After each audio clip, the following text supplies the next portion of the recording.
नमस्कार बच्चों। आज मैं 10th ज्योग्राफी का 6 चैप्टर लेके आया हूँ और आज का चैप्टर है मिनरल वेल्थ।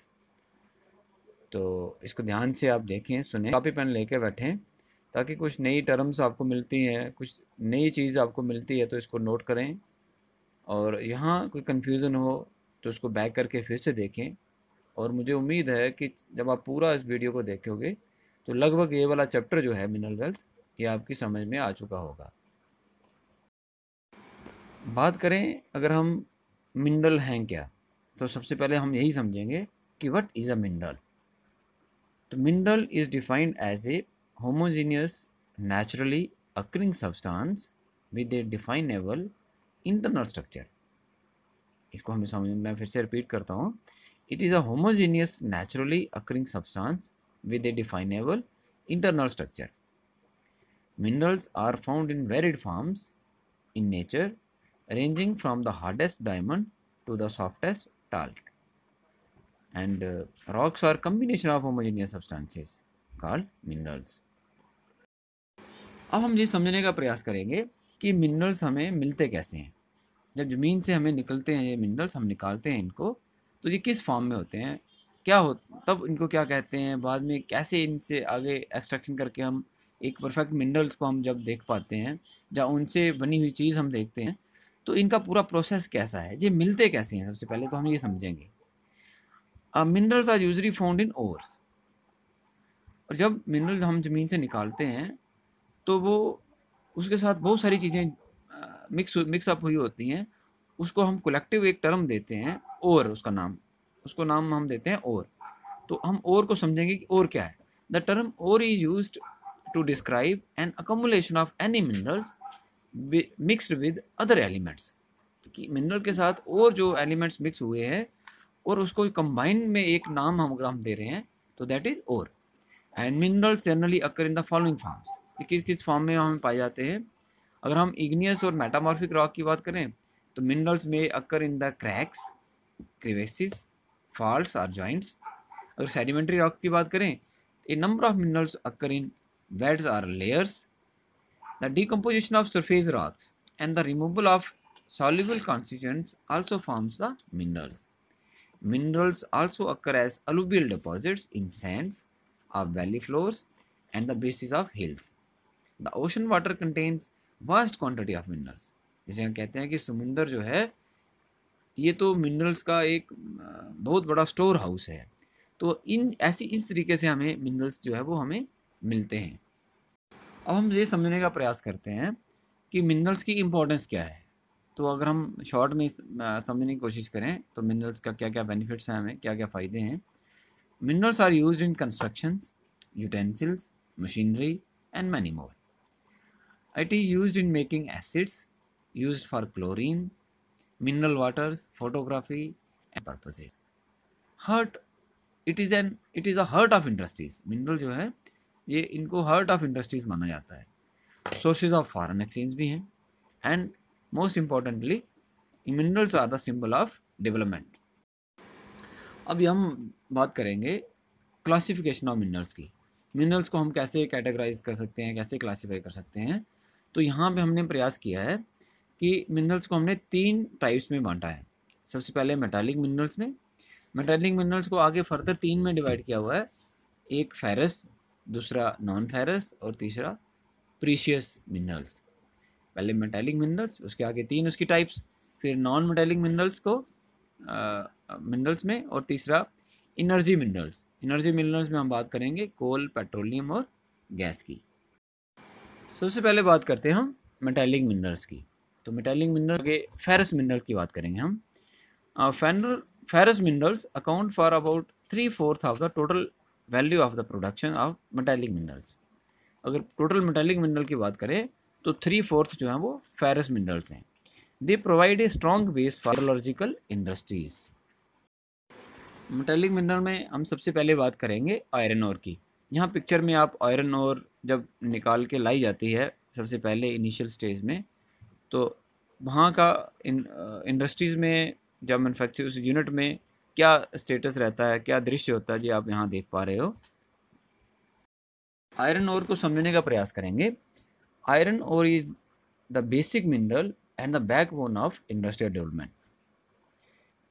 कोई भी इंडस्ट्री होगी वो उसमें आयरन तो कहीं ना कहीं यूज़ होगा ही होगा। That's why iron is known as backbone for the industries. India is rich in good quality of iron ore.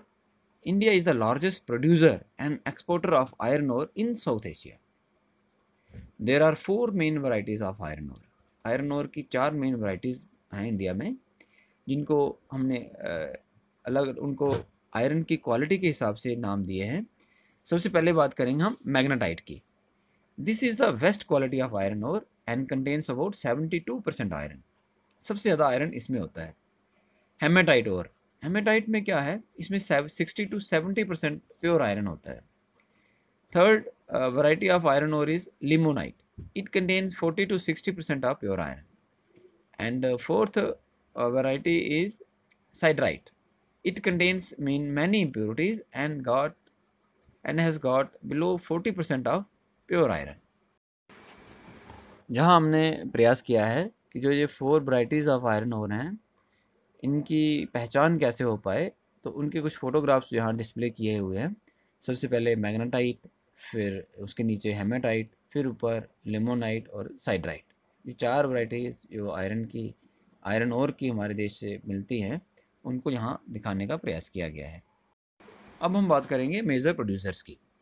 The major iron ore belts in India are Jharkhand, Orissa Jharkhand belt, Durg Bastar Chandrapur belt, Bellary Chikmagalur Tumkur belt in Karnataka and Maharashtra Goa belt.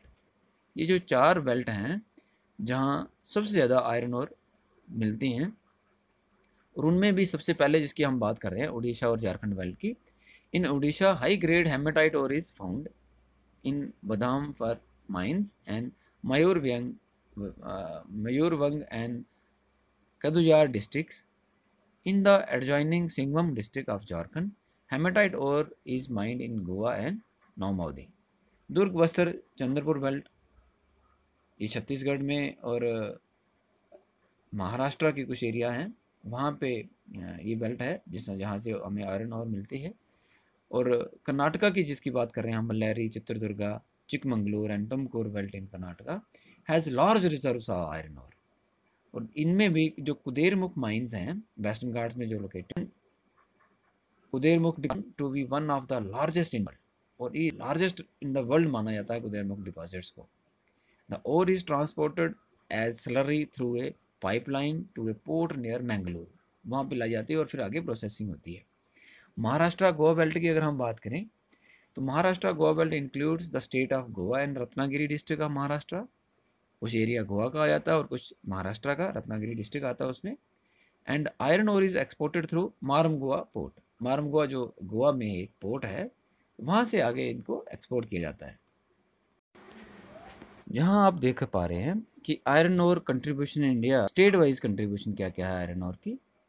तो यहाँ आप देख पा रहे हैं कि सबसे ज़्यादा उड़ीसा में होता है, 32% आयरन ओर मिलता है। उसके बाद Karnataka 22%, then Chhattisgarh 16%, Goa 15%, Jharkhand 11% and other states का जो शेयर है दैट इज़ 4%। अब बात करते हैं हम मैंगनीज की। Manganese is mainly used in the manufacturing of steel and ferrous manganese alloy. जितनी भी टाइप्स की जो स्टील हम देखते हैं उसमें मैंगनीज एक मेन मिनरल रहता है जो आयरन के साथ मिक्स करके आगे एलॉय बनाने के लिए काम आता है। Manganese of India is of high quality and is in great demand, and Japan is the leading importer of India's manganese. India से मैंगनीज जो है वो सबसे ज़्यादा कहाँ पे एक्सपोर्ट किया जाता है, जापान में। And it is also used in manufacturing bleaching powder, insecticides and paints. अगर हम डिस्ट्रीब्यूशन की बात करें, Odisha is the largest producer of manganese ore in India. It accounted for 1/3 of the country's total production. तो other जो areas हैं ओडिशा के साथ साथ that is Maharashtra, Madhya Pradesh, Karnataka and Andhra Pradesh are the other leading producer of manganese in India. अब चलते हैं iron ore के दूसरे टाइप्स पे, that is non ferrous minerals. तो नॉन फेरस मिनरल्स इंक्लूड, इसमें कौन कौन से मिनरल्स की हम बात करेंगे, इसमें आ जाता है copper, bauxite, lead, zinc, and gold. These minerals play a vital role in the number of metallurgical, engineering and electrical industries. तो इनमें भी हम सबसे पहले बात किसकी करेंगे, डिटेल में थोड़ी चर्चा करने का प्रयास करेंगे। तो बात करते हैं हम पहले कॉपर की। तो copper is a malleable, ductile and good conductor of heat and electricity. It is mainly used in electrical cables, electronics and chemical industries. तो अगर हम डिस्ट्रीब्यूशन की बात करें तो कॉपर कहाँ कहाँ मिलता है, the Balaghat mines in Madhya Pradesh, Khetri mines in Rajasthan and Singhbhum district of Jharkhand. These areas are the leading producer of copper, Madhya Pradesh, Rajasthan and Jharkhand. अब अगले मिनरल की बात करते हैं, बॉक्साइट। अब यहाँ बॉक्साइट का एक बहुत सुंदर चित्र आप देख पा रहे हैं। इस तरीके से एक कंग्लोमरेट टाइप का एक जब रॉक होती है, जब ये मिलता है एज ए ओर में, तो बॉक्साइट ओर आप देख पा रहे हो। बॉक्साइट ओर की बात करें तो it is the main ore of aluminium. Bauxite deposit are formed by the decomposition of rock rich in aluminium silicates.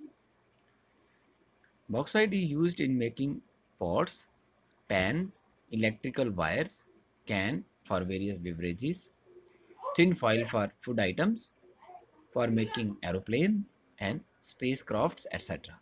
तो आप यहाँ समझ सकते हो कि एल्युमिनियम कितनी जगह यूज़ किया जाता है। तो अगर हम डिस्ट्रीब्यूशन के हिसाब से देखें, Odisha is the largest producer of bauxite in India and other producing states are Madhya Pradesh, Chhattisgarh and Maharashtra. जहाँ एक मैप दिखाने का प्रयास किया गया है जिसमें डिस्ट्रीब्यूशन ऑफ मिनरल्स दिखाया गया है इंडिया में। तो अलग अलग कलर्स में और अलग अलग शेप्स में अलग अलग मिनरल्स के लिए यूज़ किए गए शेप्स हैं। तो इनको आप ध्यान से देखें तो थोड़ा आइडिया हो जाता है। बट एक चीज़ हमें यहाँ समझ आती है कि यहाँ कुछ एरियाज़ हैं जहाँ ज़्यादा कंसनट्रेशन है मिनरल्स की। एक तो ये छोटा नागपुर प्लेट्यू का रीजन, और जो वेस्टर्न घाट्स के पास का कुछ एरिया है जिसमें कुछ कर्नाटक का एरिया आता है, कुछ तमिलनाडु का है, कुछ केरल का, गोवा का, महाराष्ट्र का, इन एरियाज़ में और छोटा नागपुर का जो एरिया है वहाँ पे मिनरल्स की कंसनट्रेशन ज़्यादा है। अब अगर हम एनर्जी रिसोर्सेज बात करें तो energy resources can be classified as conventional sources and non conventional sources. तो कन्वेंशनल सोर्सेज में कौन कौन सी एनर्जी रिसोर्सेज आते हैं, it include firewood, cattle dung cake, coal, petroleum, natural gas and electricity. ये कन्वेंशनल सोर्सेज की बात करें तो इसमें आते हैं solar power, solar, wind, tidal, geothermal, biogas and atomic energy. ये नॉन कन्वेंशनल सोर्सेज हैं इन एनर्जी के इंडिया में। अब कन्वेंशनल सोर्सेज ऑफ एनर्जी में सबसे पहले हम बात करते हैं कोल की। As all we know that coal is the most abundantly available fossil fuels.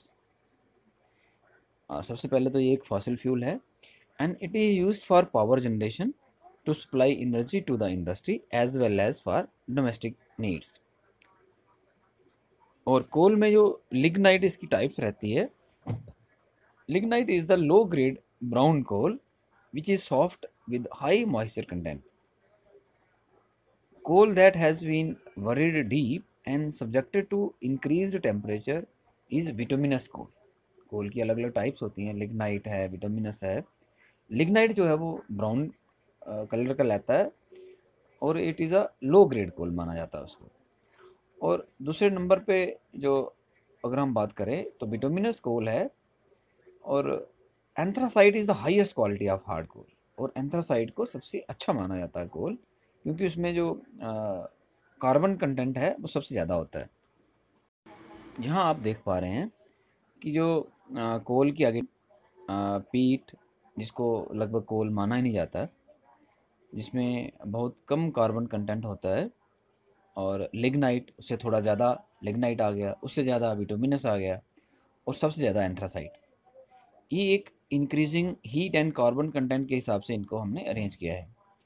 अगर आप दूसरी तरीके से देखें, और जैसे जैसे आप और हम एंथ्रासाइड से रिवर्स में बात करें तो इसमें मॉइस्चर कंटेंट भी कम कम होता जाता है। एंथ्रासाइड में जैसे बिल्कुल कम होता है, बिटुमिनस में उससे कम, लिग्नाइट में और कम, और पीट में सबसे ज़्यादा मॉइस्चर पाया जाता है। तो ये कोल की अलग अलग टाइप्स हैं, लिग्नाइट, बिटुमिनस, एंथ्रासाइड। एंथ्रासाइड को हार्ड कोल माना जाता है, बिटुमिनस थोड़ा सॉफ्ट होता है, और लिग्नाइट तो ब्राउन कोल होता है। अब टाइप्स ऑफ कोल जैसे हमने पीछे एक स्लाइड में देखा, तो उनको मैं एक का प्रयास किया गया है, अलग अलग वैरायटीज़ दिखाई हैं, उनके प्रोड्यूसर दिखाए गए हैं, फिर कार्बन कंटेंट कितना उनमें रहता है, और फिर उनके मेन फीचर्स क्या हैं। ये इसको आप ध्यान से देखें तो ये आपको टाइप्स ऑफ कोल आप इजी अंडरस्टैंड कर पा सकते हैं। एंथ्रासाइड सबसे बढ़िया क्वालिटी है कोल की, और पीट को सबसे लो माना जाता है, और it Burns like would, least efficient है, एंड लीव्स लॉट ऑफ ऐश। जब जलने के बाद उसके पीछे बहुत सारी ऐश बच जाती है। अगर हम उसके कंपैरिजन में हाईएस्ट क्वालिटी की बात करें एंथ्रासाइड की, तो it is a best quality of coal, highly efficient and less ash content, less or no ash content rather हम कहें। अब हम चर्चा करते हैं इम्पोर्टेंस ऑफ कोल की। अगर हम कोल की इम्पोर्टेंस की अगर source of power generation in India, आज भी कोल को ही सबसे ज़्यादा सोर्स माना जाता है पावर जनरेशन का, and it is the prime source of energy in the manufacturing of iron and steel. It is also used as raw material in various chemical and other industries. अगर हम अब distribution of coal की बात करें तो India is the major producer of coal, और main producing states कौन कौन सी हैं कोल के लिए अगर हम देखें, Jharkhand, Orissa, Chhattisgarh, West Bengal, Maharashtra, Andhra Pradesh, these are the main producers of coal in India. यहाँ आप एक मैप देख पा रहे हैं, और मैप में कोल रिजर्व्स को दिखाया गया है, और जो आप डार्क पैचेस देख पा रहे हैं, डार्क पैचेस जो झारखंड, मध्य प्रदेश, छत्तीसगढ़, कुछ पार्ट वेस्ट बंगाल का, कुछ उड़ीसा का, इवन के कुछ तेलंगाना का पार्ट भी है, कुछ महाराष्ट्र का भी है, थोड़ा सा आंध्र प्रदेश का है, असम का है, मेघालय का है। यहाँ सभी एरियाज़ में कोल के रिजर्व्स हैं। अब हम बात करेंगे पेट्रोलियम की। तो यहाँ पिक्चर में आप पेट्रोलियम रिफाइनरी एक देख पा रहे हैं। Petroleum provides fuel for heat and lighting, lubricants for machinery, and number of manufacturing industries. Petroleum refineries act as a nodal industry for synthetic textile, fertilizers, and numerous chemical industries. अगर हम distribution की बात करें, Mumbai high, Gujarat and Assam are the major petroleum production areas in India. अगर हम significance of petroleum की बात करें, पेट्रोलियम की सिग्निफिकेंस को अगर हम देखें तो it is used as a fuel and has revolutionized transport on land, in air, and on water, easily transported from the production areas to the consumption areas. Petroleum emits very little smoke and leaves no ash. Most important lubricant agent and petrochemical products. Natural gas की अगर हम बारे में बात करें तो natural gas is an important clean energy resource. It is considered as and environment friendly fuel. The power and fertilizer industries are the key user of natural gas. Natural gas को mainly कहाँ use किया जा रहा है? Power industries में और fertiliser industries में. And compressed natural gas, जिसको हम CNG कहते हैं, compressed natural gas is used in vehicles to replace liquid fuels. And large reserves of natural gas has been discovered in the basin. Krishna और Godavari river बेसन जो हैं वहाँ पे गैस के बहुत रिजर्व जो हैं वो पाए गए हैं. इलेक्ट्रिसिटी की अगर हम बात करें तो electricity is generated mainly in two veg.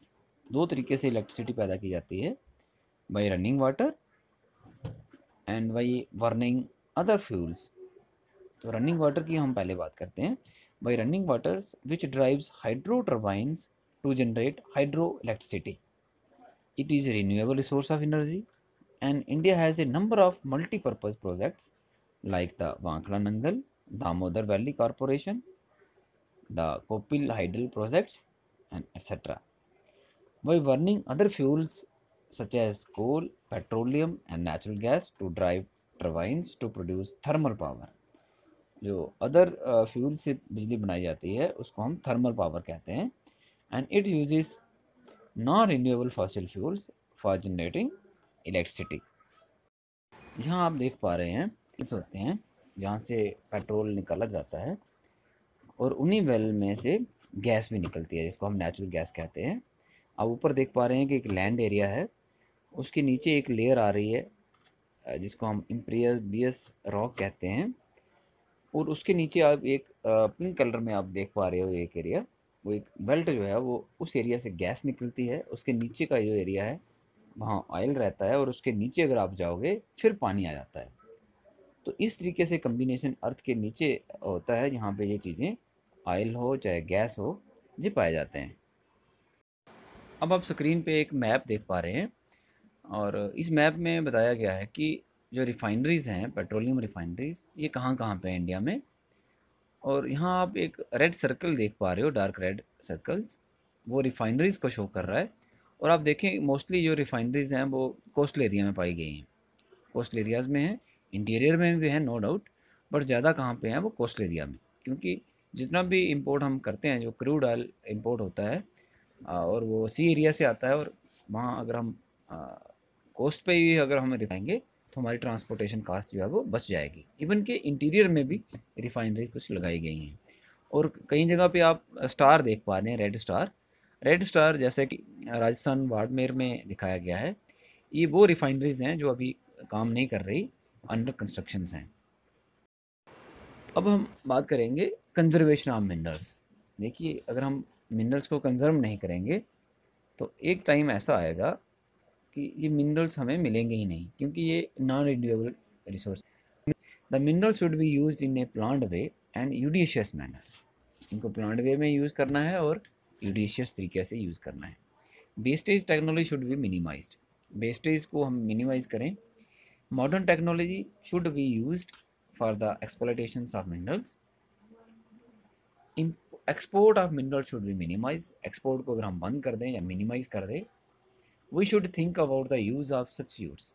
आज ज़माना है कि हम मिनरल्स के सब्स्टिट्यूट्स की बात करें, सब्स्टिट्यूट्स को ढूंढें। And we should encourage focus को हम अपनाएं तो हम मिनरल्स को कंजर्व कर सकते हैं। अब बात करते हैं वो मिनरल्स जो जम्मू कश्मीर में पाए जाते हैं, जो हमारे यहाँ यूनियन टेरिटरी में पाए जाते हैं। जैसा कि आप जानते हैं कि Jammu Kashmir, the union territory of Jammu Kashmir doesn't possesses adequate mineral reserves. But कुछ मिनरल्स हैं जो पाए जाते हैं जिनमें बॉक्साइट है जो जम्मू एरिया में मिलता है, found in the form of anthracite and bituminous coal in Rajouri district. Even in Jangalgali area of Udhampur district, वहाँ से भी कोल कभी निकाला जाता था। जिप्सम जो है जो जम्मू एरिया में पाया जाता है। लाइमस्टोन जो है mainly found in the district of Anantnag, Pulwama, Baramulla and some areas of Jammu also. अब अगर हम सफ़ायर की बात करें तो sapphire is found in border areas of Kishtwar district. Finally, thanks for watching the video. Thank you. Jai Hind, Jai Bharat.